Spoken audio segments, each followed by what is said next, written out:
Are you craving a trip on Space Mountain? Well, we've got the next best thing. Welcome to Dizney Coast to Coast.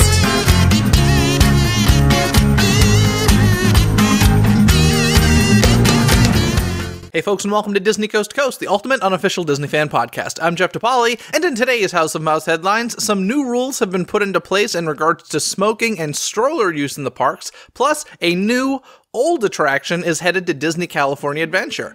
That and so much more, so let's get to it. Hear the latest news from the Walt Disney Company in today's House of Mouse headlines.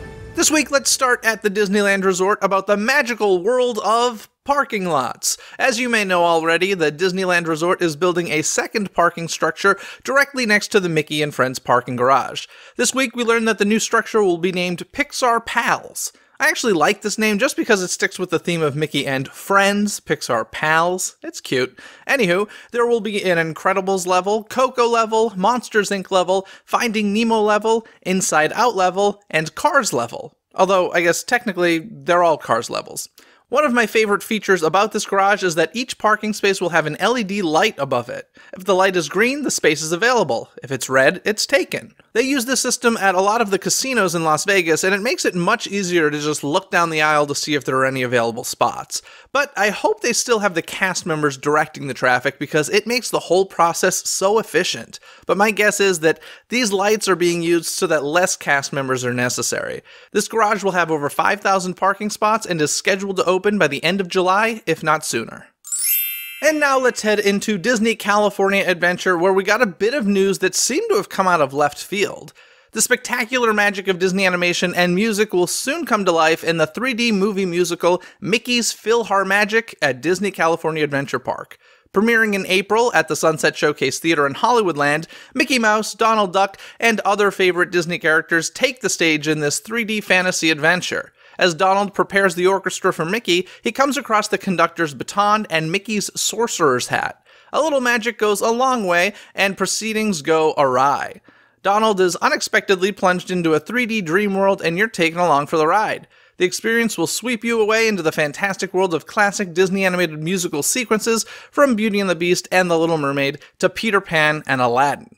Now, if all of this sounds familiar, it's because this attraction opened at Magic Kingdom Park back in 2003 and has since opened in Hong Kong Disneyland, Tokyo Disneyland, and Disneyland Paris. It doesn't bother me so much that this is just a copycat attraction. The real concern is that this space at DCA that used to be home to Muppet Vision 3D is not set up the same way as the original Magic Kingdom Theater. If you're familiar with the show, you're aware that the 3D movie begins with what looks like a standard-sized projection screen, but quickly grows considerably. This space at DCA doesn't have those capabilities, and my guess is that they're not taking the time or investing the money to produce the show the way it was originally intended. They could use the projection spaces on the side walls the way that they have in the past for some movie sneak peeks, but it still wouldn't be quite the same. In any case, it'll be something new for DCA guests to enjoy, but I'm very curious to see what changes they make to accommodate the space. Perhaps they'll get creative and enhance the experience, but I'm skeptical. And for the record, I would have been totally fine with them bringing back Muppet Vision 3D. And now for some Disney Parks news that brings much delight to some and complete aggravation to others. It has been announced that beginning on May 1st, all smoking locations in the US Disney parks will be completely removed and no smoking will be allowed in the theme parks, water parks, the ESPN Wide World of Sports Complex, and downtown Disney in California. Guests may use designated smoking areas outside of the parks at Disney Resort hotels and at Disney Springs at Walt Disney World Resort. This means that you will need to travel a considerable distance in many situations in order to smoke. If you smoke regularly, I highly suggest you pack some nicotine patches the next time you're getting ready for a Disney vacation. In addition to the new smoking rules, Disney will also be enforcing new stroller restrictions beginning May 1st. Strollers can be no larger than 31 inches wide and 52 inches long. According to Disney, many strollers on the market, including many double jogging strollers, fit within these size guidelines. This is great news in my mind, as the restrictions seem to be reasonable and shouldn't affect most people. I am still waiting for the stroller curfew to be put into place, though. I'm also curious about those outside companies that rent the themed strollers that look like Cinderella's coach or a Star Wars spaceship. Will those make the cut, or will they need to be redesigned? This could throw a big wrench in the non-official Disney stroller renting business. If you're a fan of the Disney After Hours events at Magic Kingdom Park, Disney's Animal Kingdom, and Disney's Hollywood Studios, you may be interested in knowing that some dates were just added for May and June. This separate ticketed event promises less crowds and shorter wait times, but 2 of the nights this time around will have special themes. On May 1st, the Disney After Dark event at Disney's Hollywood Studios will celebrate the park's 30th anniversary with special anniversary merchandise, additional character greetings, and more food and beverage offerings. On May the 4th, be with you, Disney After Dark at Disney's Hollywood Studios will be celebrating Star Wars with epic character encounters including Chewbacca with Rey, Darth Vader, Kylo Ren with Captain Phasma, Ewoks, Jawas, and Imperial Stormtroopers, plus specialty treats available for purchase. Speaking of special ticketed events, there will be a special event at Epcot for Disney Vacation Club members. Once again, this exclusive event is themed around Star Wars. The Star Wars Galactic Gathering does come with the hefty price tag of $225 for guests over 21 years old and $210 from ages 3 to 20. This event will take place on April 10th and will feature popular heroes and villains during special character greetings, photo ops with rare set pieces and props from the beloved movies, pretend you're at the cantina as you practice your best dance moves to the music of a galactic DJ, plus access to a reserved viewing area around World Showcase Lagoon for the out-of-this-world fireworks show, Illuminations Reflections of Earth. And of course, there will be specialty food. This Star Wars-themed party at Epcot feels like a stretch to me. Seems like Disney is just testing how far they can take these loosely themed parties and how much money they can get for them. But good for them if they can sell at a party with these offerings at that hefty price.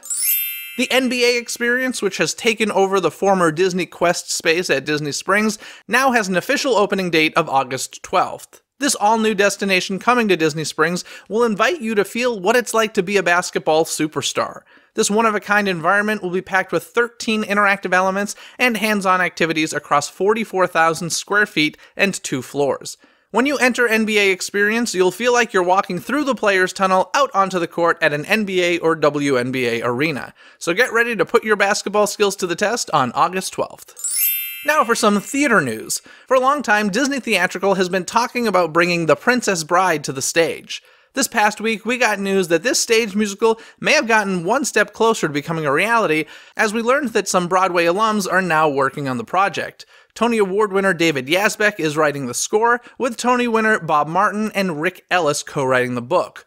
We have no further news at this time, but if there isn't a musical number called Marriage, that would simply be inconceivable. For some more exciting stage news, The Little Mermaid will be returning to the Hollywood Bowl, but this time with one of my dreams coming true. As I've said numerous times on Disney Coast to Coast, Ursula is not only my favorite Disney villain, but also one of my favorite Disney characters, and I've always wanted to see the Broadway star Harvey Fierstein play the role of Ursula, and now that wish is coming true. On May 17th and 18th, you'll be able to see Lea Michele as Ariel, Harvey Fierstein as Ursula, Cheech Marin as Chef Louis, Peter Gallagher as King Triton, Leo Gallo as Prince Eric, Ken Page as Sebastian, and special guest Alan Menken, who will perform the songs while the film plays on the Bowl's movie screen with a live orchestra. Tickets will soon be on sale for this special event celebrating the film's 30th anniversary. Before we go, I want to remind you folks that Jesse's Critter Carousel is now open on Pixar Pier at Disney California Adventure, and Lightning McQueen's Racing Academy is now open at Disney's Hollywood Studios. Now let's get to this week's Twitter poll where I asked you guys about some of those restrictions coming to the parks. I asked you folks, Disney announced that smoking sections will be removed from the US parks, as well as more strict restrictions on stroller use. What do you think will cause more complaints at guest relations? Your options were no smoking, stroller restrictions, or there won't be complaints. Now, shockingly, 7% of you voted there won't be complaints, followed by 25% of you saying no smoking, and 68% winning with the stroller restrictions complaint. If you'd like to take part in a future Twitter poll, be sure to follow Disney CTC on Twitter. That's DIZNEY CTC on Twitter. I'd also like to give a shout out to El Cuco, who left Disney Coast to Coast a 5-star rating and review on iTunes. Thank you so much, El Cuco. It's because of folks like you that other Disney fans can find the show more easily. A new month is just around the corner, so make sure you go to DisneyCoastToCoast.com, click on Playlist, and sign up to receive the April Disney Coast to Coast music playlist right there. And while you're there, click on the free gift link to get your list of America's Hidden Mickeys, featuring lesser-known Disney destinations around the USA, so that you can plan a different sort of Disney vacation the next time you're traveling. Now, this episode of Disney Coast to Coast was produced by Philip Elke, who has supported the show through Patreon. If you'd like to become a DCTC producer or gain other rewards, including early access to episodes, live stream Q&As, behind-the-scenes access, and more, information can be found at patreon.com/DisneyCTC. That's patreon.com/DIZNEYCTC. Other than that, folks, have a magical day. Bye! Thanks for listening to Disney Coast to Coast. Have a magical day. Disney Coast to Coast is produced and hosted by Jeff DePauli. Learn more about the podcast and become a supporter at DisneyCoastToCoast.com.